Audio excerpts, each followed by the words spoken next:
Welcome to 1999, and we are going to be talking about the movie Virus, starring Jamie Lee Curtis and directed by John Bruno. Now, before we get ready to this one, have you seen the movie Leviathan? If you have, then you've pretty much seen this movie as well. Leviathan was basically a kind of homage to the movie The Thing, and this one basically is the same movie as Leviathan. You've just swapped out a kind of gooey alien creatures for mechanical ones instead.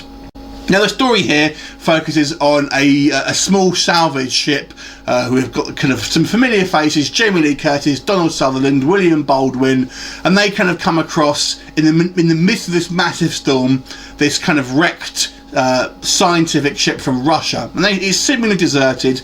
They go aboard basically, and they find out that there's this kind of alien intelligence that is basically kind of taken over the ship, and it's not a physical being as such, it's more of a sentient electrical force, and it basically has created this kind of army of robotic minions to kind of capture the humans and experiment on them and kind of make more advanced kind of biomechanical machines, because it sees them as, well, a virus. It's quite fitting that this one came out in 1999, just before, of course, the world ended with the Millennium Bug. Anyway, so like I said, this film is a very derivative of the movie Leviathan, which in itself is really just a homage to The Thing.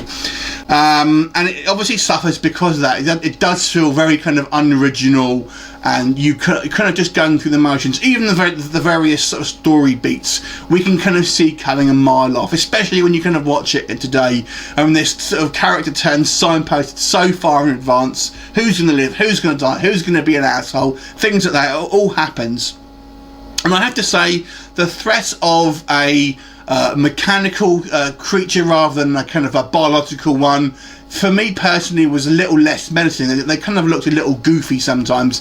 Now, one of the positive things of this movie, obviously this is 1999, so this is really before we saw in the much of kind of a very CGI heavy thing. So all the effects here are kind of practical, and I do appreciate, obviously, this was, you know, a while ago now, and things aren't quite as good, but nevertheless, you know, some of the effects are quite imaginative, but they just don't look very intimidating. They kind of look bulky, they kind of look awkward as they kind of move around, and somewhat, you would think, easy to defeat, because they simply don't have the kind of the agility and the kind of just the dexterity to kind of do very much, to be honest with you.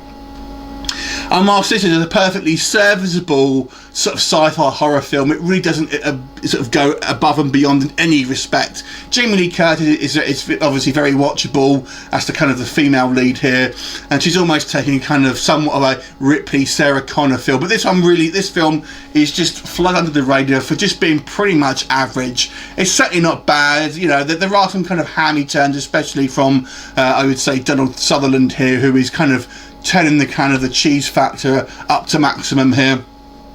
But overall, it's pretty forgettable, but not terrible in any sense of imagination. Pretty much average, so that's going to be my review for this one. It's going to be a 5 out of 10. Very average, but watchable if you kind of like this specific type of kind of horror film. 5 out of 10, what did you think of it? Leave a comment, and I'll look forward to seeing you next time. Bye for now.